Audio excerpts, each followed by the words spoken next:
Programme Ranjit ਨਗਾਰਾ ਦੇਖ ਰਹੇ ਸਾਰੇ ਦਰਸ਼ਕਾਂ ਨੂੰ ਮੈਂ ਸਰਬਜੀਤ ਸਿੰਘ ਘੁਮਾਣ ਫਤਿਹ ਅਰਜ ਕਰਦਾ ਹਾਂ ਜੀ। ਵਾਹਿਗੁਰੂ ਜੀ ਕਾ ਖਾਲਸਾ, ਵਾਹਿਗੁਰੂ ਜੀ ਕੀ ਫਤਿਹ। ਦਿੱਲੀ ਦੇ ਵਿੱਚ ਕਾਲੇ ਕਾਨੂੰਨਾਂ ਦੇ ਖਿਲਾਫ ਜਿਹੜਾ ਸੰਘਰਸ਼ ਇਸ ਵੇਲੇ ਪੂਰੇ ਜੋਬਨ ਤੇ ਹੈ, ਉਹਦੇ ਵਿੱਚ ਸਭ ਤੋਂ ਜਿਹੜੀ ਲਾਟੈਸਟ ਖਬਰ ਆ ਉਹ ਇਹ ਹੈ ਕਿ ਸਰਕਾਰ ਨੇ ਕਿਸਾਨਾਂ ਨੂੰ ਹੁਣ ਫੇਰ ਇੱਕ ਵਾਰੀ ਕਿਸਾਨ ਯੂਨੀਅਨਾਂ ਨੂੰ ਸੱਦਾ ਭੇਜਿਆ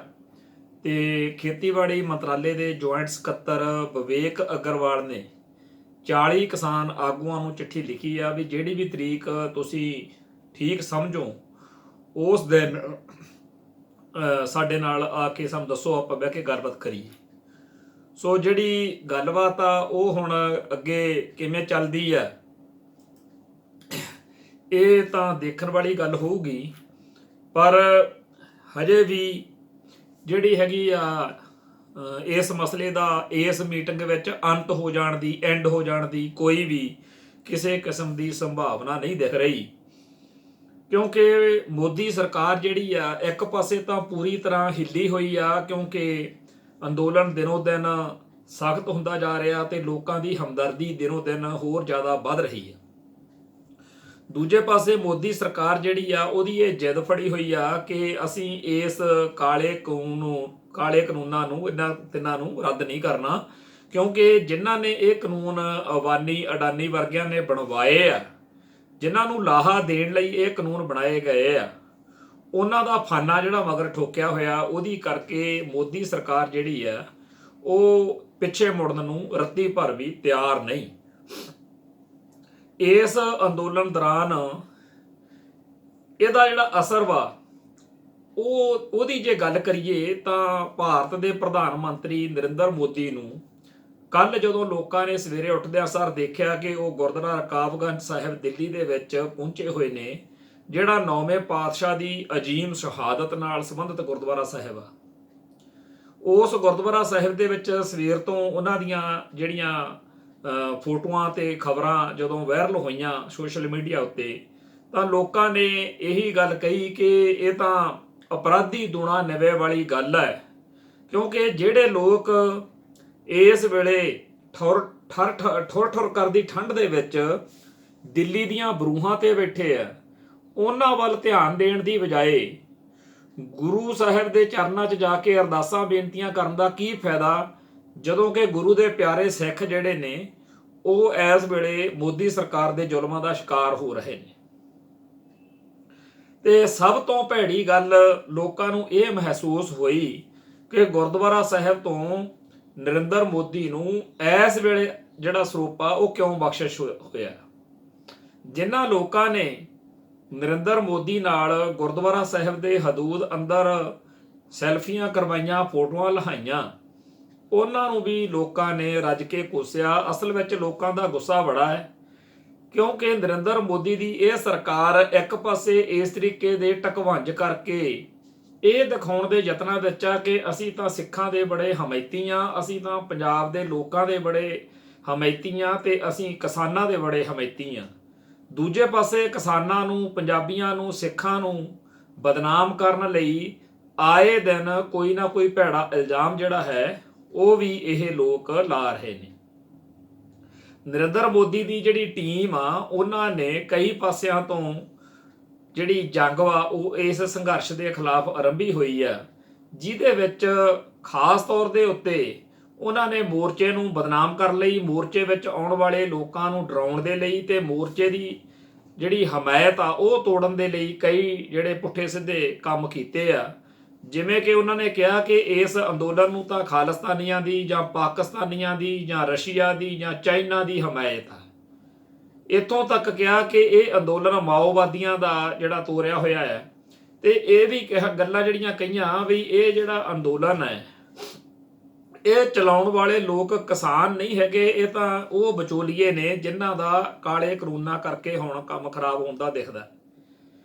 ਜਦੋਂ ਸਾਰੇ ਪਾਸਿਆਂ ਤੋਂ ਕੋਈ ਗੱਲ ਨਹੀਂ ਬਣ ਰਹੀ, ਨਹੀਂ ਦਿਖ ਰਹੀ, ਤਾਂ ਇੱਕ ਬਹੁਤ ਕੁੱਤੀ ਹਰਕਤ ਜਿਹਨੂੰ ਕਿਹਾ ਜਾ ਸਕਦਾ ਉਹ ਵੀ ਭਾਜਪਾ ਨੇ ਕਰਕੇ ਦੇਖੀ ਆ ਕਿ ਹਰਿਆਣੇ ਦੇ ਵਿੱਚ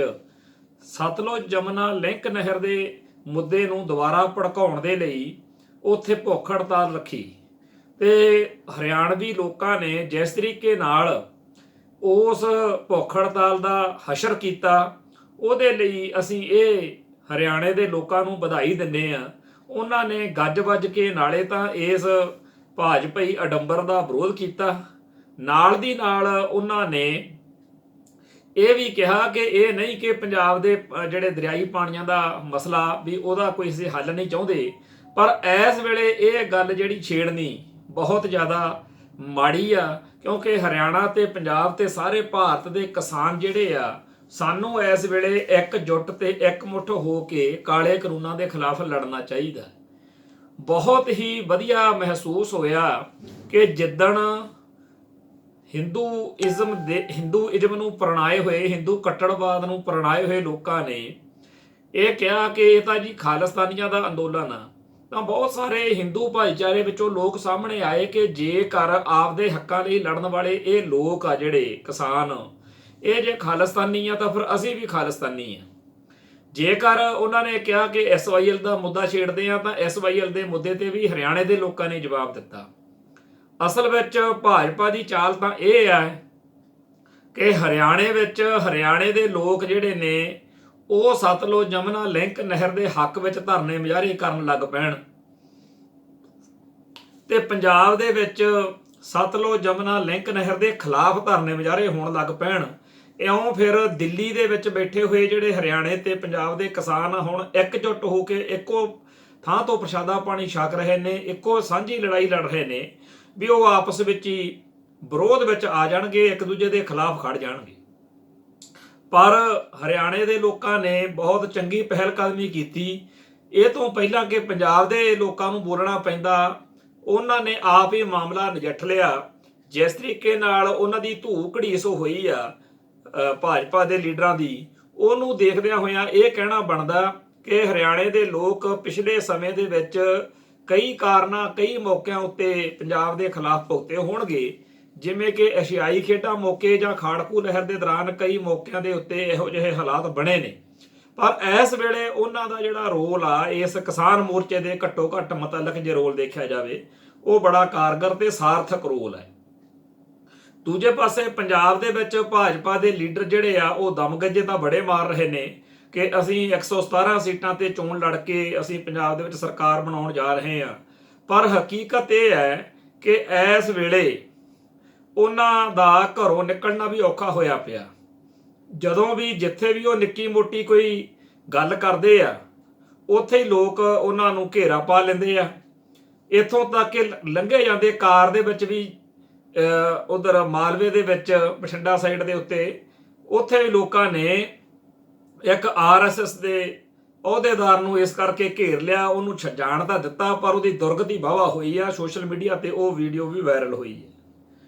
ਕੁੱਲ ਮਿਲਾ ਕੇ ਇਸ ਵੇਲੇ ਭਾਜਪਾ RSS ਸਾਰੇ ਭਾਰਤ ਵਿੱਚ ਬਹੁਤ ਜ਼ਿਆਦਾ ਜਲੀਲ ਹੋ ਰਹੀ ਹੈ, ਤੇ ਬਾਕੀ ਜਿਹੜੀਆਂ ਸਿਆਸੀ ਧਿਰਾਂ ਨੇ ਉਹਨਾਂ ਦੀ ਜੇ ਗੱਲ ਕਰੀਏ ਤਾਂ ਬਾਕੀ ਸਾਰੀਆਂ ਸਿਆਸੀ ਧਿਰਾਂ ਪੂਰਾ ਜ਼ੋਰ ਲਾ ਕੇ ਇਹ ਦਰਸਾ ਰਹੀਆਂ ਨੇ ਕਿ ਸਾਡੀ ਤਾਂ ਕੋਈ ਵਾਹ ਨਹੀਂ ਚੱਲਦੀ, ਨਹੀਂ ਅਸੀਂ ਤਾਂ BJP ਨੂੰ ਕਹਿ ਕੇ ਇਹ ਅੱਧੇ ਸਕਿੰਟ ਦੇ ਵਿੱਚ ਤੁਹਾਡਾ ਕੰਮ ਕਿਸਾਨੋਂ ਕਰਵਾ ਦਈਏ। ਪਰ ਲੋਕਾਂ ਦਾ ਸਾਰੀ ਸਿਆਸੀ ਧਿਰ ਦੇ ਉੱਤੇ ਹੀ ਯਕੀਨ ਚੱਕਿਆ ਹੋਇਆ। ਇਸ ਕਰਕੇ ਚਾਹੇ ਕੋਈ ਰਵਨੀਤ ਬਿੱਟੂ ਆ, ਚਾਹੇ ਹਰਜੀਤ ਗਰੇਵਾਲ ਆ, ਚਾਹੇ ਕੈਪਟਨ ਅਮਰਿੰਦਰ ਸਿੰਘ ਆ, ਚਾਹੇ ਸੁਖਬੀਰ ਸਿੰਘ ਬਾਦਲ ਹੈ, ਤੇ ਚਾਹੇ ਕੋਈ ਹੋਰ ਭਾਰਤੀ ਸਿਆਸਤਦਾਨ ਆ, ਇਸ ਅੰਦੋਲਨ ਦੌਰਾਨ ਕਿਸੇ ਵੀ ਸਿਆਸੀ ਲੀਡਰ ਨੂੰ, ਸਿਆਸੀ ਆਗੂ ਨੂੰ ਨੇੜੇ ਨਹੀਂ ਲਾਇਆ ਜਾ ਰਿਹਾ। ਇਸ ਗੱਲ ਦੇ ਆਉਣ ਵਾਲੇ ਸਮੇਂ 'ਚ ਆਪਾਂ ਨੂੰ ਫਾਇਦੇ ਹੁੰਦੇ ਆ ਕਿ ਨੁਕਸਾਨ ਹੁੰਦੇ ਆ, ਉਹ ਤਾਂ ਗੱਲ ਬਾਅਦ ਦੀ ਆ। ਪਰ ਇਸ ਵੇਲੇ ਸਥਿਤੀ ਇਹ ਫੈਕਟ ਆ ਕਿ ਕਿਸੇ ਵੀ ਜਿਹੜਾ ਸਿਆਸੀ ਪਿਛੋਕੜ ਵਾਲਾ ਲੀਡਰ ਆ, ਉਹਨੂੰ ਚੰਗਾ ਹੋਵੇ, ਮਾੜਾ ਹੋਵੇ, ਵਧੀਆ ਹੋਵੇ, ਨਾ ਵਧੀਆ ਹੋਵੇ, ਉਹਨੂੰ ਕਿਸਾਨ ਅੰਦੋਲਨ ਦੇ ਨੇੜੇ ਨਹੀਂ ਲੱਗਣ ਦਿੱਤਾ ਜਾ ਰਿਹਾ। ਤੇ ਜਿਹੜੀ ਗੱਲ ਇਸ ਅੰਦੋਲਨ ਦੇ ਬਾਰੇ ਇਸ ਵੇਲੇ ਕਹੀ ਜਾ ਰਹੀ ਆ ਕੁਝ ਸਿਆਣਿਆਂ ਸੂਝਵਾਨਾਂ ਵੱਲੋਂ ਕਿ ਜਿਹੜੇ ਇਹ ਸਿਆਸੀ ਲੀਡਰ ਨੇ, ਅੱਜ ਇਹ ਗੱਲ ਚੰਗੀ ਲੱਗਦੀ ਆ ਕਿ ਇਹਨਾਂ ਨੂੰ ਨੇੜੇ ਨਹੀਂ ਲੱਗਣ ਦਿੱਤਾ ਜਾ ਰਿਹਾ, ਪਰ ਇਹ ਗੱਲ ਕੱਲ੍ਹ ਕਲਾਂ ਨੂੰ ਖਤਰਨਾਕ ਵੀ ਸਿੱਧ ਹੋ ਸਕਦੀ ਆ। ਇਸ ਕਰਕੇ ਜਿਹੜੀ ਮਜ਼ਬੂਤ ਕਿਸਾਨੀ ਧਿਰ ਵਾ, ਉਹਨੂੰ ਇੱਕ ਸਾਂਝੇ ਪਲੇਟਫਾਰਮ ਦੇ ਉੱਤੇ ਇਸ ਕਾਲੇ ਕਾਨੂੰਨਾਂ ਦੇ ਖਿਲਾਫ ਖੜਾ ਕਰਨਾ ਸਿਆਸੀ ਤੌਰ ਦੇ ਉੱਤੇ ਫਾਇਦੇਮੰਦ ਹੋਊਗਾ। ਪਰ ਇਹਦੇ ਉਲਟ ਵਿਚਾਰ ਵੀ ਨਾਲ ਦੀ ਨਾਲ ਸਾਹਮਣੇ ਆ ਜਾਂਦਾ ਕਿ ਫਿਰ ਮੋਦੀ ਸਰਕਾਰ ਨੂੰ, ਭਾਜਪਾ ਸਰਕਾਰ ਨੂੰ ਇਹ ਕਹਿਣਾ ਸੌਖਾ ਹੋ ਜਾਊਗਾ ਕਿ ਇਸ ਮਸਲੇ ਦੇ ਪਿੱਛੇ, ਇਸ ਅੰਦੋਲਨ ਦੇ ਪਿੱਛੇ ਅਸਲ ਵਿੱਚ ਇਹ ਸਿਆਸੀ ਲੋਕ ਹੀ ਨੇ। ਸੋ ਇਸ ਗੱਲ ਨੂੰ ਕਹਿਣ ਲੱਗਿਆ ਜਿੰਨਾ ਸੌਖਾ ਜਿਹਾ ਲੱਗਦਾ ਕਿ ਸੰਘਰਸ਼ ਦੀ ਹਮਾਇਤ ਵਿੱਚ ਕੋਈ ਸਿਆਸੀ ਖਿਡਾਰੀ ਨਹੀਂ ਆਉਣਾ ਚਾਹੀਦਾ, ਓਨਾ ਹੀ ਜ਼ਿਆਦਾ ਇਹ ਗੱਲ ਗਲਤ ਜੇ ਲੱਗਦੀ ਆ, ਕਿਉਂਕਿ ਦੋਨਾਂ ਪੱਖਾਂ ਦੀਆਂ ਆਪੋ ਆਪਣੀਆਂ ਦਲੀਲਾਂ ਨੇ। ਜਿੱਥੋਂ ਤੱਕ ਸਾਡਾ ਸੰਬੰਧ ਆ, ਅਸੀਂ ਤਾਂ ਇਹ ਚਾਹਾਂਗੇ ਕਿ ਹਰ ਉਹ ਚਾਲ ਜਿਹਦੇ ਨਾਲ ਭਾਜਪਾ ਨੂੰ, ਮੋਦੀ ਸਰਕਾਰ ਨੂੰ ਵਿਪਤਾ ਪੈਂਦੀ ਦਿਖੇ, ਉਹ ਚਾਲ ਠੀਕ ਆ, ਜਿਹੜੀ ਕਾਲੇ ਕਾਨੂੰਨਾਂ ਨੂੰ ਰੱਦ ਕਰਵਾਉਣ ਵਾਲੇ ਪਾਸੇ ਨੂੰ ਹੋਵੇ, ਤੇ ਜਿਹੜੀ ਚਾਲ ਦੇ ਨਾਲ, ਜਿਹੜੇ ਕਦਮ ਦੇ ਨਾਲ ਇਸ ਸੰਘਰਸ਼ ਨੂੰ ਕਮਜ਼ੋਰੀ ਮਿਲਦੀ ਹੋਵੇ, ਉਹ ਚਾਲ ਨਹੀਂ ਚੱਲਣੀ ਚਾਹੀਦੀ, ਉਹ ਕਦਮ ਨਹੀਂ ਚੱਕਣਾ ਚਾਹੀਦਾ। ਇਸ ਵੇਲੇ ਉੱਥੇ ਵੱਖ-ਵੱਖ ਵਿਚਾਰਧਾਰਾਵਾਂ ਵਾਲੇ, ਵੱਖ-ਵੱਖ ਪਿਛੋਕੜਾਂ ਵਾਲੇ ਲੋਕ ਬੜੇ ਸਰਗਰਮ ਨੇ, ਪਰ ਉਹ ਸਾਰਿਆਂ ਦਾ ਇਹ ਜ਼ੋਰ ਲੱਗਿਆ ਹੋਇਆ ਵਾ ਕਿ ਮੇਰੀ ਜੇ ਵਿਚਾਰਧਾਰਾ ਕਰਕੇ, ਮੇਰੀ ਹਾਜ਼ਰੀ ਕਰਕੇ ਜੇਕਰ ਇਸ ਸੰਘਰਸ਼ ਨੂੰ ਕੋਈ ਨੁਕਸਾਨ ਪਹੁੰਚਦਾ ਜਾਂ ਲੋਕਾਂ ਨੂੰ ਲੱਗਦਾ ਕਿ ਇਹ ਜੇ ਨਾ ਹੁੰਦਾ ਤਾਂ ਵਿਰੋਧੀ ਮੀਡੀਆ ਨੂੰ, ਗੋਦੀ ਮੀਡੀਆ ਨੂੰ ਇਹ ਮੌਕਾ ਨਾ ਮਿਲਦਾ ਗੱਲ ਕਹਿਣ ਦਾ, ਤਾਂ ਹਰੇਕ ਸ਼ਖਸ ਆਪਣੇ ਆਪ ਨੂੰ ਪਿੱਛੇ ਕਰਨ ਨੂੰ ਤਿਆਰ ਆ। ਅਸੀਂ ਜਾਣਦੇ ਹਾਂ ਕਿ ਬਹੁਤ ਸਾਰੇ ਇਹੋ ਜਿਹੇ ਲੋਕ ਜਿਹੜੇ ਇੱਥੇ ਅਕਾਲੀ ਦਲ ਨਾਲ, ਕਾਂਗਰਸ ਨਾਲ ਜਾਂ ਜਿਹੜੀਆਂ ਸਿੱਖ ਸੰਘਰਸ਼ ਨਾਲ ਸੰਬੰਧਿਤ ਧਿਰਾਂ ਨੇ, ਉਹ ਬਹੁਤ ਸਾਰੇ ਉੱਥੇ ਹਾਜ਼ਰ ਨੇ, ਤੇ ਉਹ ਸਾਰੇ ਦੇ ਸਾਰੇ ਲੋਕ ਜਿਹੜੇ ਨੇ ਇਸ ਗੱਲ ਦਾ ਪੂਰਾ ਖਿਆਲ ਰੱਖ ਰਹੇ ਨੇ ਕਿ ਸਾਡੀ ਕਰਕੇ ਅੰਦੋਲਨ ਦਾ ਫਾਇਦਾ ਹੁੰਦਾ ਹੋਵੇ, ਪਰ ਜੇ ਨੁਕਸਾਨ ਹੁੰਦਾ ਦਿਖੇ ਤਾਂ ਅਸੀਂ ਪਿੱਛੇ ਹਟ ਜਾਈਏ। ਇਹਦੇ ਨਾਲ ਹੀ ਇੱਕ ਉੱਥੇ ਅਜੀਬ ਜਿਹਾ ਵਰਤਾਰਾ ਵੀ ਸਾਹਮਣੇ ਆ ਰਿਹਾ ਪਹਿਲੇ ਦਿਨ ਤੋਂ ਹੀ ਕਿ ਕੁਝ ਕਮਿਊਨਿਸਟ ਵਿਚਾਰਧਾਰਾ ਨੂੰ ਕੱਟੜਵਾਦੀ ਤੌਰ ਤੇ ਜਿਹੜੇ ਪ੍ਰਣਾਏ ਹੋਏ ਲੋਕ ਨੇ, ਉਹ ਸਿੱਖੀ ਅਤੇ ਸਿੱਖਾਂ ਨੂੰ ਟਾਰਗੇਟ ਕਰ ਰਹੇ ਨੇ। ਉਹਦੇ ਕਰਕੇ ਪਿਛਲੇ ਦਿਨਾਂ ਦੇ ਵਿੱਚ ਇੱਕ ਬਿਲਕੁਲ ਚੰਗੀ ਗੱਲ ਵਾਪਰੀ ਸੀ ਉੱਥੇ, ਜਿਹੜੀ ਟਰਾਲੀ ਟਾਈਮਜ਼ ਨਾਂ ਦਾ ਅਖਬਾਰ ਕੱਢਿਆ ਗਿਆ ਸੀ। ਉਹਦੇ ਵਿੱਚ ਟਰਾਲੀ ਟਾਈਮਜ਼ ਅਖਬਾਰ ਦੇ ਬਹਾਨੇ ਜਿਸ ਤਰੀਕੇ ਨਾਲ ਸਿੱਖ ਭਾਈਚਾਰੇ ਨੂੰ ਜਲੀਲ ਕਰਨ ਵਾਲੀਆਂ ਕੁਝ ਪੋਸਟਾਂ ਲਿਖੀਆਂ ਗਈਆਂ, ਉਹ ਤੋਂ ਬਾਅਦ ਵਿੱਚ ਮਾਹੌਲ ਇੱਕ ਵਾਰੀ ਫਿਰ ਉਹੋ ਜਿਹਾ ਬਣਦਾ ਦਿਖ ਰਿਹਾ ਸੀ ਜਿਹੋ ਜਿਹਾ ਮਾਹੌਲ ਰਾਜੇਵਾਲ ਸਾਹਿਬ ਦੀਆਂ ਸਟੇਜ ਤੋਂ ਕੀਤੀਆਂ ਹੋਈਆਂ ਕੁਝ ਬੇਨਤੀਆਂ ਤੋਂ ਬਾਅਦ ਵਿੱਚ ਬਣਿਆ ਸੀ। ਭਾਵੇਂ ਜਿਹੜੇ ਕੁਝ ਕਾਰਨ ਲੋਕਾਂ ਨੂੰ ਠੀਕ ਵੀ ਲੱਗਦੇ ਹੋਣਗੇ ਕਿ ਇਹ ਕਿਹੜਾ ਕੋਈ ਧਾਰਮਿਕ ਅੰਦੋਲਨ ਆ, ਪਰ ਇਹ ਕਹਿਣਾ ਬਿਲਕੁਲ ਹੀ ਬੇਹੂਦਗੀ ਭਰੀ ਗੱਲ ਆ ਕਿ ਜੀ ਆਪਦੇ ਧਰਮ ਪਿੱਛੇ ਛੱਡਿਆ ਕਰੋ। ਕਿਉਂਕਿ ਜਦੋਂ ਕੋਈ ਬੰਦਾ, ਜਦੋਂ ਕੋਈ ਸਿੱਖ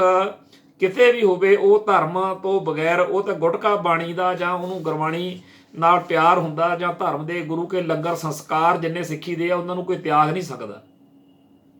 ਜਿਹੜੀ ਗੱਲ ਪਿਛਲੇ ਦਿਨਾਂ ਦੇ ਵਿੱਚ ਮੇਘਰਾਜ ਮਿੱਤਰ ਨਾਂ ਦੇ ਇੱਕ ਕੱਟੜ ਕਾਮਰੇਡ, ਐਂਟੀ ਸਿੱਖ, ਐਂਟੀ ਧਰਮ, ਨਾਸਤਿਕ ਬਿਰਤੀ ਵਾਲੇ ਤਰਕਸ਼ੀਲ ਕਹਾਉਂਦੇ ਬਰਨਾਲੇ ਏਰੀਏ ਦੇ ਇਸ ਮੇਘਰਾਜ ਮਿੱਤਰ ਨੇ ਕਹੀ ਸੀ, ਉਹਦੇ ਜਵਾਬ ਵਿੱਚ ਲੋਕਾਂ ਦੀ ਦਲੀਲ ਹੈ ਕਿ ਜੇਕਰ ਅਸੀਂ ਧਰਮ ਹੀ ਤਿਆਗਣੇ ਹੁੰਦੇ, ਜੇ ਅਸੀਂ ਆਪਦੀ ਸਿੱਖੀ ਹੀ ਤਿਆਗਣੀ ਹੁੰਦੀ ਤਾਂ 1947 ਮੌਕੇ ਉੱਥੇ ਆਪਦੀਆਂ ਜ਼ਮੀਨਾਂ ਛੱਡ ਕੇ ਨਾ ਆਉਂਦੇ। ਉਹ ਜ਼ਮੀਨਾਂ ਛੱਡਣੀਆਂ ਮਨਜ਼ੂਰ ਕਰ ਲਈਆਂ, ਪਰ ਅਸੀਂ ਆਪਦਾ ਧਰਮ ਨਹੀਂ ਤਿਆਗਿਆ। ਅਸੀਂ ਭਾਰਤ ਵਿੱਚ ਇਸ ਕਰਕੇ ਆਏ ਸੀ ਕਿ ਸਾਡਾ ਧਰਮ ਜਿਹੜਾ ਹੈ ਉਹ ਇੱਥੇ ਸੁਰੱਖਿਅਤ ਰਹੇਗਾ ਪਾਕਿਸਤਾਨ ਦੀ ਬਜਾਏ। ਤੇ ਜੇਕਰ ਪਾਕਿਸਤਾਨ ਤੋਂ ਭਾਰਤ ਵਿੱਚ ਆਉਣ ਤੋਂ ਬਾਅਦ ਇੱਥੇ ਵੀ ਸਾਨੂੰ ਤੁਸੀਂ ਮੱਤਾਂ ਦੇਣੀਆਂ ਨੇ ਕਿ ਆਪਦਾ ਧਰਮ ਤਿਆਗ ਕੇ ਆਇਆ ਕਰੋ, ਤਾਂ ਇਹ ਗੱਲ ਸਾਨੂੰ ਮਨਜ਼ੂਰ ਨਹੀਂ। ਸੋ ਬਹੁਤ ਸੁਚੱਜੇ ਤਰੀਕੇ ਨਾਲ ਜਿਹੜਾ ਸਿੱਖ ਭਾਈਚਾਰਾ ਉਹ ਆਪਦੇ ਫਰਜ਼ ਨਿਭਾ ਰਿਹਾ, ਤੇ ਜਿਹੜੇ ਕੱਟੜ ਕਾਮਰੇਡ ਨੇ ਇਸ ਵੇਲੇ ਉਹਨਾਂ ਦੀਆਂ ਕਈਆਂ ਹੋਈਆਂ ਗੱਲਾਂ ਜਿਹੜੀਆਂ ਨੇ ਉਹਨਾਂ ਨੂੰ ਚੇਤੇ ਕਰਕੇ ਸਾਨੂੰ ਹਰਿਆਣੇ ਦੇ ਉਹ ਹਿੰਦੂ ਬੜੇ ਮਹਾਨ ਲੱਗਦੇ ਨੇ, ਜਿਹੜੇ ਬਿਲਕੁਲ ਬੇਸ਼ੱਕ ਉਹਨਾਂ ਨੂੰ SYL ਦਾ ਪਾਣੀ ਦਾ ਬਹੁਤ ਹੋਵੇ ਕਿ ਸਾਨੂੰ ਪਾਣੀ ਮਿਲਣਾ ਚਾਹੀਦਾ, ਬੇਸ਼ੱਕ ਉਹ ਸਤਲੁਜ ਯਮੁਨਾ ਲਿੰਕ ਨਹਿਰ ਦੇ ਕੱਟੜ ਹਮੈਤੀ ਹੋਣ, ਪਰ ਇਸ ਵੇਲੇ ਉਹਨਾਂ ਦਾ ਇੱਕ ਨਕਾਤੀ ਪ੍ਰੋਗਰਾਮ ਇਹੀ ਆ ਕਿ ਆਪਾਂ ਇਸ ਗੱਲ ਨੂੰ ਛੇੜਨਾ ਨਹੀਂ, ਕਿਉਂਕਿ ਆਪਾਂ ਪੰਜਾਬ ਤੋਂ ਬਗੈਰ ਕਿਸੇ ਕੰਮ ਦੇ ਨਹੀਂ। ਪੰਜਾਬ ਦੇ ਲੋਕਾਂ ਦੀ ਮਦਦ ਤੋਂ ਬਗੈਰ ਇਹ ਮੋਰਚਾ ਜਿੱਤਿਆ ਨਹੀਂ ਜਾਣਾ, ਇਸ ਕਰਕੇ ਆਪਣਾ ਇਕੱਠੇ ਰਹਿਣਾ ਜ਼ਰੂਰੀ ਹੈ। ਉਹਨਾਂ ਨੇ ਆਪਦੇ ਸਤਲੁਜ ਯਮੁਨਾ ਲਿੰਕ ਨਹਿਰ ਸਮੇਤ ਹੋਰ ਬਹੁਤ ਸਾਰੇ ਮੁੱਦਿਆਂ ਦੇ ਉੱਤੇ ਹੋਰ ਤਰੀਕੇ ਦਾ, ਚੰਗੇ ਤਰੀਕੇ ਦਾ, ਵਧੀਆ ਤਰੀਕੇ ਦਾ ਰਿਐਕਸ਼ਨ ਦੇ ਕੇ ਲੋਕਾਂ ਦਾ ਦਿਲ ਜਿੱਤ ਲਿਆ। ਪਰ ਕਾਮਰੇਡ ਭਾਈਚਾਰੇ ਵਾਲਿਆਂ ਨੂੰ ਪਤਾ ਨਹੀਂ ਕੀ ਪੁੱਠੀ ਮਾਰ ਵਗੀ ਹੋਈ ਆ ਕਿ ਉਹਨਾਂ ਵਿੱਚੋਂ ਕੁਝ ਬੰਦੇ, ਸਾਰੇ ਨਹੀਂ, ਕੁਝ ਜਿਹੜੇ ਨੀਵੀਂ ਬਿਰਤੀ ਦੇ ਬੰਦੇ ਨੇ, ਉਹ ਸਿੱਖੀ ਨੂੰ ਤੇ ਸਿੱਖਾਂ ਨੂੰ ਟਾਰਗੇਟ ਕਰ ਰਹੇ ਨੇ, ਜਿਹਦੀ ਕਰਕੇ ਜਿਹੜਾ ਹੈਗਾ ਹਰ ਵੇਲੇ ਇਹ ਖਦਸ਼ਾ ਲੱਗਿਆ ਰਹਿੰਦਾ ਕਿ ਕਿਤੇ ਉੱਥੇ ਇਹ ਨਾ ਹੋ ਜਾਵੇ ਕਿ ਭੜਕੇ ਹੋਏ ਸਿੱਖ ਜਜ਼ਬਾਤ ਜਿਹੜੇ ਨੇ ਉਹ ਕੋਈ ਨਵੀਂ ਵੱਖਰੀ ਸਟੇਜ ਲਾਉਣ ਦਾ ਐਲਾਨ ਕਰ ਬੈਠਣ। ਕਿਉਂਕਿ ਅਸਲੀ ਗੱਲ ਲੋਕਾਂ ਨੂੰ ਇਹੀ ਲੱਗਦੀ ਆ ਕਿ ਜਿਹੜੇ ਇਹ ਕੱਟੜ ਕਾਮਰੇਡ ਲੋਕ ਨੇ, ਇਹਨਾਂ ਦੇ ਮਨ ਵਿੱਚ ਇਹੀ ਆ ਕਿ ਕਿਸੇ ਨਾ ਕਿਸੇ ਤਰੀਕੇ ਨਾਲ ਸਿੱਖਾਂ ਨੂੰ ਇੰਨਾ ਕੁ ਜਲੀਲ ਕਰ ਦਿੱਤਾ ਜਾਵੇ ਕਿ ਇਹ ਇੱਥੋਂ ਜਾਂ ਭੱਜ ਜਾਣ ਤੇ ਜਾਂ ਫਿਰ ਇਹ ਵੱਖਰੀ ਸਟੇਜ ਲਾ ਕੇ ਬਹਿ ਜਾਣ। ਪਰ ਇਹ ਗੱਲ ਮੋਰਚੇ ਦੇ ਹਿੱਤਾਂ ਲਈ ਠੀਕ ਨਹੀਂ ਹੋਏਗੀ, ਕਿਉਂਕਿ ਇਸ ਵੇਲੇ ਸਾਰੇ ਮੋਰਚੇ ਨੂੰ ਗੁਰੂ ਕੇ ਲੰਗਰਾਂ ਦੀ ਜਾਂ ਹੋਰ ਸਾਰੀਆਂ ਚੀਜ਼ਾਂ ਦੀ ਜਿਹੜੀ ਹਮਾਇਤ ਮਿਲ ਰਹੀ ਆ, ਉਹ ਏਕਤਾ 'ਚ ਵਧੀਆ ਤਰੀਕੇ ਨਾਲ ਸਾਰਿਆਂ ਨੂੰ ਮਿਲ ਰਹੀ ਆ। ਉਹ ਤਾਂ 2 ਜਾਂ 4% ਜਾਂ ਇੱਕ ਅੱਧਾ ਬੰਦਾ ਹੋਏਗਾ ਜਿਹੜਾ ਸਾਰੇ ਅੰਦੋਲਨ ਵਿੱਚ ਇਸ ਤਰ੍ਹਾਂ ਦੀ ਨੈਗੇਟਿਵ ਗੱਲ ਰੱਖਦਾ ਕੱਟੜ ਕਾਮਰੇਡ, ਪਰ ਉਹ ਨੁਕਸਾਨ ਸਾਰੇ ਮੋਰਚੇ ਦਾ ਕਰ ਜਾਏਗਾ। ਇਸ ਕਰਕੇ ਇਹੋ ਜਿਹੀ ਬਿਰਤੀ ਵਾਲਿਆਂ ਲੋਕਾਂ ਨੂੰ ਜਿਹੜਾ ਪੂਰੀ ਤਰ੍ਹਾਂ ਪਾਸੇ ਕਰਨ ਦੀ ਲੋੜ ਹੈ, ਜਿਹੜੇ ਲੋਕਾਂ ਦੇ ਮਨਾਂ ਦੇ ਵਿੱਚ ਕਿਸੇ ਖਾਸ ਫਿਰਕੇ ਜਾਂ ਖਾਸ ਲੋਕਾਂ ਦੇ ਖਿਲਾਫ ਇੰਨੀ ਨਫ਼ਰਤ ਤੇ ਕੜਤਣ ਭਰੀ ਹੋਈ ਹੋਵੇ। ਤੇ ਜਿਹੜੀ ਗੱਲ ਆਪਾਂ ਅੱਗੇ ਜਦੋਂ ਆਪਾਂ ਸ਼ੁਰੂ ਕੀਤੀ ਆ, ਜੇ ਉਹਨੂੰ ਫੇਰ ਛੇੜੀਏ ਕਿ ਹੁਣ ਮੀਟਿੰਗ ਜਿਹੜੀ ਆ ਉਹਦਾ ਫੇਰ ਇੱਕ ਵਾਰੀ ਜਿਹੜਾ ਚਰਚਾ ਹੋ ਰਿਹਾ ਕਿ ਪ੍ਰਸਤਾਵ ਭੇਜਿਆ ਹੈਗਾ, ਪਰ ਇਸ ਤੋਂ ਪਹਿਲਾਂ ਵਾਲੀਆਂ ਮੀਟਿੰਗਾਂ ਵਿੱਚ ਸਾਰਾ ਕੁਝ ਦੱਸ ਦਿੱਤਾ ਗਿਆ ਤੇ ਸਿੱਧੀ ਗੱਲ ਆਖੀ ਗਈ ਕਿ ਯੈਸ ਔਰ ਨੋ, ਤੁਸੀਂ ਬਿੱਲ ਰੱਦ ਕਰਦੇ ਹੋ ਕਿ ਨਹੀਂ,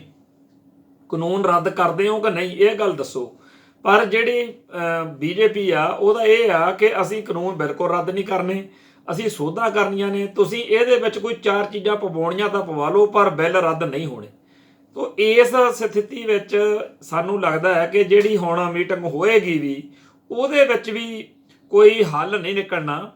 ਉਹਦੇ ਵਿੱਚ ਵੀ ਫੇਰ ਇਹੀ ਗੱਲ ਕਹੀ ਜਾਊਗੀ ਕਿ ਨਹੀਂ ਜੀ ਤੁਸੀਂ ਆਹ ਗੱਲ ਮੰਨ ਲਓ, ਸਾਡੀ ਗੱਲ ਮੰਨ ਲਓ, ਬਸ ਇਹ ਕਾਨੂੰਨ ਜਿਹੜੇ ਹੈਗੇ ਆ ਰੱਦ ਕਰਾਉਣ ਦੀ ਜਿੱਦ ਛੱਡ ਦਿਓ। ਇਹ ਗੱਲ ਪਹਿਲੇ ਦਿਨ ਤੋਂ ਹੀ ਆਪਾਂ ਸੁਣਦੇ ਆ ਰਹੇ ਹਾਂ ਕਿ ਬੀਜੇਪੀ ਦਾ ਹਰੇਕ ਲੀਡਰ ਇਹੀ ਗੱਲ ਕਹਿੰਦਾ ਕਿ ਕਿਸਾਨ ਜਿਦੀਏ ਨੇ, ਕਿਸਾਨ ਜਿਹੜੇ ਆ ਅੜੀ ਫੜੇ ਅੜੀਅਲ ਨੇ, ਕਿਸਾਨ ਆਹ ਨਹੀਂ ਕਰਦੇ, ਕਿਸਾਨ ਉਹ ਨਹੀਂ ਕਰਦੇ। ਹਕੀਕਤ ਵਿੱਚ ਗੱਲ ਬਿਲਕੁਲ ਹੋਰ ਹੈ। ਹਕੀਕਤ ਵਿੱਚ ਸਰਕਾਰ ਨੇ ਅੜੀ ਫੜੀ ਹੋਈ ਆ ਕਿ ਇਹ ਕਾਲੇ ਕਾਨੂੰਨ ਜਿਹੜੇ ਕਿ ਉਹਦੇ ਅਧਿਕਾਰ ਖੇਤਰ ਵਿੱਚ ਵੀ ਹੈ ਨਹੀਂ, ਉਹ ਅਸੀਂ ਰੱਖਣੇ ਹੀ ਰੱਖਣੇ ਆ, ਕਿਉਂਕਿ ਇਹਨਾਂ ਕਾਨੂੰਨਾਂ ਦੇ ਕਰਕੇ ਉਹ ਮਾਹੌਲ ਬਣਨਾ ਜਿਸ ਮਾਹੌਲ ਦੇ ਵਿੱਚ ਲੋਕਾਂ ਦੇ ਹਿੱਤਾਂ ਨੂੰ ਸੱਟ ਵੱਜਣੀ ਹੈ। ਤੇ ਜਿਹੜੇ ਸੱਪ ਨੂੰ ਮਾਰ ਲਿਆ ਜਾਂਦਾ, ਸੱਪ ਬੜਾ ਖਤਰਨਾਕ ਜਾਨਵਰ ਮੰਨਿਆ ਜਾਂਦਾ, ਜਦੋਂ ਲੋਕ ਸੱਪ ਨੂੰ ਮਾਰ ਲੈਂਦੇ ਆ ਤਾਂ ਉਹਨੂੰ ਸਜਾ ਕੇ ਨਹੀਂ ਰੱਖਦੇ ਵੀ ਕੋਈ ਗੱਲ ਨਹੀਂ ਚਲੋ ਮਾਰ ਤਾਂ ਲਿਆ ਹੀ ਆ, ਇਹਨੂੰ ਰੱਖ ਲੈਂਦੇ ਆ। ਸੱਪ ਨੂੰ ਲੋਕ ਡੂੰਘਾ ਦੱਬ ਦਿੰਦੇ ਆ ਤੇ ਉੱਤੇ ਉਹਦੇ ਨੂਣ ਨਾਣ ਪਾਉਂਦੇ ਆ ਚੰਗੀ ਤਰ੍ਹਾਂ ਕਿ ਉਹਦਾ ਗਲ ਜਾਵੇ। ਇਵੇਂ ਹੀ ਜ਼ਹਿਰੀਲੇ ਸੱਪ ਵਾਂਗੂ ਹੀ ਇਹ ਕਾਲੇ ਕਾਨੂੰਨ ਨੇ। ਲੋਕਾਂ ਨੂੰ ਲੱਗਦਾ ਕਿ ਇਹਨਾਂ ਦਾ ਬੀਜ ਨਾਸ ਕੀਤੇ ਬਗੈਰ ਸਾਨੂੰ ਘਰਾਂ ਨੂੰ ਨਹੀਂ ਜਾਣਾ ਚਾਹੀਦਾ, ਪਰ ਭਾਰਤੀ ਹਕੂਮਤ ਦਾ ਇੱਕਨਗਤੀ ਪ੍ਰੋਗਰਾਮ ਕਿ ਕਾਨੂੰਨ ਰੱਦ ਨਹੀਂ ਹੋਣੇ, ਇਹਦਾ ਰਿਜ਼ਲਟ ਜਿਹੜਾ ਹੈ ਉਹ ਖਤਰਨਾਕ ਹੀ ਨਿਕਲੇਗਾ, ਕਿਉਂਕਿ ਸਾਹਮਣੇ ਬੈਠੀ ਖਲਕਤ ਨੂੰ ਇਸ ਤਰੀਕੇ ਨਾਲ ਕਹਿਣਾ ਕਿ ਜੀ ਅਸੀਂ ਨਹੀਂ ਕਾਨੂੰਨ ਰੱਦ ਕਰਦੇ, ਇੰਨੀ ਜ਼ਰੂਰਤ ਤਾਂ ਹੈ ਨਹੀਂ। ਤੇ ਅਖੀਰ ਜਿਹੜਾ ਹੈ ਇੰਨੀ ਠੰਡ ਦੇ ਵਿੱਚ ਜਦੋਂ ਚਾਰੇ ਪਾਸੇ ਲੋਕਾਂ ਦੀ ਹਮਦਰਦੀ ਵੱਧ ਰਹੀ ਆ, ਕੱਲ ਸੈਕਰਾਮੈਂਟੋ ਅਮਰੀਕਾ ਦੇ ਵਿੱਚ ਵੀ ਬੜਾ ਵੱਡਾ ਪ੍ਰਦਰਸ਼ਨ ਕਿਸਾਨਾਂ ਦੇ ਹੱਕ ਵਿੱਚ ਹੋਇਆ। ਟੈਕਸੀ ਤੇ ਟੈਂਪੂ, ਆਟੋ, ਟਰੱਕਾਂ ਵਾਲੇ ਤੇ ਹੋਰ ਇਸ ਤਰ੍ਹਾਂ ਦੀਆਂ ਜਿਹੜੀਆਂ ਟਰਾਂਸਪੋਰਟ ਨਾਲ ਜੁੜੀਆਂ ਹੋਈਆਂ ਧਿਰਾਂ ਨੇ, ਉਹਨਾਂ ਨੇ ਵੀ ਐਲਾਨ ਕਰ ਦਿੱਤਾ ਵਾ। ਤੇ ਕੁਛ ਨਵੇਂ ਐਲਾਨ ਜਿਹੜੇ ਆ ਉਹ ਕਿਸਾਨ ਜਥੇਬੰਦੀਆਂ ਨੇ ਵੀ ਕੀਤੇ ਆ ਕਿ ਅਸੀਂ ਹੁਣ ਆਉਣ ਵਾਲੇ ਦਿਨਾਂ ਦੇ ਵਿੱਚ ਆਹ ਕੁਛ ਕਰਾਂਗੇ, ਜਿਹਦੇ ਵਿੱਚ ਉਹਨਾਂ ਨੇ ਇਹ ਵੀ ਆਖਿਆ ਕਿ ਜਿੱਦਣ ਨਰਿੰਦਰ ਮੋਦੀ ਹੁਣ ਮਨ ਕੀ ਬਾਤ ਰੇਡੀਓ ਤੇ ਕਰੂਗਾ, ਉਸ ਦਿਨ ਅਸੀਂ ਉਹਦੇ ਬਰਾਬਰ ਬਿਲਕੁਲ ਜਿਹੜਾ ਹੈ ਥਾਲੀਆਂ ਖੜਕਾਵਾਂਗੇ। ਲੋਕਾਂ ਨੂੰ, ਸਰੋਤਿਆਂ ਨੂੰ ਯਾਦ ਹੋਣਾ ਕਿ ਜਦੋਂ ਕਰੋਨਾ ਦੌਰਾਨ ਮੋਦੀ ਸਰਕਾਰ ਨੇ ਥਾਲੀਆਂ ਖੜਕਵਾਈਆਂ ਸੀ, ਲੋਕਾਂ ਨੇ ਬੜੇ ਹਾਸੇ ਮਜ਼ਾਕ ਬੜਾ ਉੱਡਿਆ ਸੀ। ਹੁਣ ਵੀ ਇਸ ਗੱਲ ਦੇ ਨਾਲ ਇੱਕ ਤਰੀਕੇ ਨਾਲ ਮੋਦੀ ਸਰਕਾਰ ਦਾ ਮਜ਼ਾਕ ਉਡਾਉਣ ਦਾ ਪ੍ਰੋਗਰਾਮ ਬਣਾਇਆ ਕਿ ਤੂੰ ਭਾਈ ਅੱਗੇ ਕਹਿੰਦਾ ਸੀ ਨਾ ਥਾਲੀਆਂ ਖੜਕਾਓ ਕਰੋਨਾ ਵਾਲੀਆਂ, ਸਾਡੇ ਲਈ ਤਾਂ ਤੂੰ ਕਰੋਨਾ ਹੀ ਆ। ਤੇ ਇਹ ਤੋਂ ਅੱਗੇ ਉਹਨਾਂ ਨੇ ਪ੍ਰੋਗਰਾਮ ਜਿਹੜਾ ਹੈ ਇਹ ਲਿਖਿਆ ਕਿ ਜਿਹੜੇ ਆੜਤੀਏ ਜਾਂ ਹੋਰ ਇਸ ਤਰ੍ਹਾਂ ਦੇ ਲੋਕ ਇਸ ਅੰਦੋਲਨ ਦੀ ਹਮਾਇਤ ਕਰਦੇ ਆ, ਉਹਨਾਂ ਦੇ ਉੱਤੇ ਮੋਦੀ ਸਰਕਾਰ ਜਿਹੜੀ ਆ ਇਨਕਮ ਟੈਕਸ ਰਾਹੀਂ ਛਾਪੇਮਾਰੀ ਕਰਵਾ ਰਹੀ ਹੈ। ਇਹ ਛਾਪੇਮਾਰੀ ਤੋਂ ਇੱਕ ਬਹੁਤ ਭਾਰੀ ਜਿਹੜਾ ਹੈਗਾ ਰੋਸ ਆ ਉਹ ਲੋਕਾਂ 'ਚ ਫੈਲਿਆ, ਜਿਹਦੀ ਕਰਕੇ ਹੁਣ ਇਹ ਐਲਾਨ ਕੀਤਾ ਗਿਆ ਕਿ ਜਿਹੜੇ ਇਨਕਮ ਟੈਕਸ ਦਫ਼ਤਰ ਨੇ ਉਹਨਾਂ ਦਾ ਘਰਾਓ ਜਿਹੜਾ ਹੈਗਾ ਉਹ ਕੀਤਾ ਜਾਊਗਾ। ਤੇ ਇੱਕ ਇਹ ਐਲਾਨ ਕੀਤਾ ਗਿਆ ਕਿ ਜਿੱਥੇ ਧਰਨੇ ਚੱਲ ਰਹੇ ਨੇ ਦੇਸ਼ ਭਰ ਦੇ ਵਿੱਚ, ਉੱਥੇ 11 ਕਿਸਾਨ 24 ਘੰਟਿਆਂ ਲਈ ਭੁੱਖ ਹੜਤਾਲ ਤੇ ਬੈਠਿਆ ਕਰਨਗੇ। ਫਿਰ ਨਵਾਂ ਜਥਾ 11 ਦਿਨ ਦਾ ਬੈਠਿਆ ਕਰੂਗਾ। ਤੇ 23 ਦਸੰਬਰ ਨੂੰ ਕਿਸਾਨ ਦਿਵਸ ਮਨਾਇਆ ਜਾਂਦਾ। ਉਸ ਦਿਨ ਇੱਕ ਸਮੇਂ ਦਾ ਖਾਣਾ ਤਿਆਗਣ ਦਾ ਸੱਦਾ ਜਿਹੜਾ ਹੈਗਾ ਉਹ ਦਿੱਤਾ ਗਿਆ। ਤੋਂ 25 ਤੋਂ 27 ਦਸੰਬਰ ਤੱਕ ਹਰਿਆਣੇ ਦੇ ਟੋਲ ਪਲਾਜ਼ੇ ਜਿਹੜੇ ਉਹ ਮੁਕਤ ਕਰਨ ਦਾ ਐਲਾਨ ਕੀਤਾ ਗਿਆ। ਤੇ ਇੱਥੇ ਹੀ ਨਾਲ ਜਿਹੜੇ ਇਨਕਮ ਟੈਕਸ ਦਫ਼ਤਰ ਤੇ ਈਡੀ ਦੇ ਦਫ਼ਤਰ ਇਹਨਾਂ ਨੂੰ, ਤੇ ਨਾਲ ਹੀ ਜਿਹੜਾ ਹੈਗਾ ਭਾਰਤੀ ਜਿਹੜੇ ਸਫਾਰਤਖਾਨੇ ਨੇ ਬਾਹਰਲੇ ਮੁਲਕਾਂ 'ਚ, ਰਾਜਦੂਤ ਜਿਹੜੀਆਂ ਐਮਬੈਸੀਆਂ ਨੇ ਇੰਡੀਆ ਦੀਆਂ ਦੂਜੇ ਮੁਲਕਾਂ 'ਚ, ਉਹਨਾਂ ਸਾਹਮਣੇ ਪ੍ਰਦਰਸ਼ਨ ਦਾ ਜਿਹੜਾ ਹੈਗਾ ਉਹ ਐਲਾਨ ਕੀਤਾ ਗਿਆ। ਤੇ ਇਸ ਸਾਰੇ ਐਲਾਨ ਦੇ ਪਿੱਛੇ ਜਿਹੜੀ ਸਾਰੀ ਇਹ ਕਾਰਵਾਈ ਆ, ਇਹਦੇ ਪਿੱਛੇ ਇੱਕ ਗੱਲ ਬੜੀ ਹੈ ਕਿ ਇਹ ਪੂਰਨ ਸ਼ਾਂਤੀਪੂਰਵਕ ਤਰੀਕੇ ਵਾਲੇ ਪ੍ਰੋਗਰਾਮ ਲਿਖੇ ਗਏ ਨੇ। ਸੋ ਅਜੇ ਵੀ ਜਿਹੜੇ ਕਿਸਾਨ ਆਗੂ ਨੇ ਉਹ ਪੂਰੀ ਜਿੱਦ ਫੜ ਕੇ ਇਸ ਗੱਲ ਤੇ ਬੈਠੇ ਆ ਕਿ ਸਾਨੂੰ ਕੋਈ ਇਹੋ ਜਿਹੀ ਗੱਲ ਨਾ ਸਾਡੇ ਪੱਲੇ ਪੈ ਜੇ ਜਿਹਦੇ ਨਾਲ ਦੁਨੀਆ ਭਰ 'ਚ ਜਿਹੜੀ ਸਾਨੂੰ ਹਮਾਇਤ ਮਿਲੀ ਆ ਉਹ ਦੂਜੇ ਪਾਸੇ ਨੂੰ ਚਲੀ ਜਾਵੇ। ਸੋ ਇਹ ਗੱਲ ਬੜੀ ਅਹਿਮ ਆ ਕਿ ਐਡਾ ਵੱਡਾ ਅੰਦੋਲਨ ਜਿਹਦੇ ਵਿੱਚ ਕਿਸੇ ਨੂੰ ਇੱਕ ਝਰੀਟ ਤੱਕ ਨਹੀਂ ਆਈ, ਜਦੋਂ ਕਿ ਇਸੇ ਮੁਲਕ ਵਿੱਚ ਕਈ ਇਹੋ ਜਿਹੇ ਅੰਦੋਲਨ ਹੋਏ ਆ, ਜਾਟ ਅੰਦੋਲਨ ਵੀ ਹੋਏ ਆ। ਇਹ ਤੋਂ ਬਿਨਾਂ ਪਿੱਛੇ ਜੇ ਕਰਨੀ ਸੈਨਾ ਨੇ ਇੱਕ ਫਿਲਮ ਦੇ ਖਿਲਾਫ ਪ੍ਰੋਟੈਸਟ ਕੀਤੇ ਸੀ।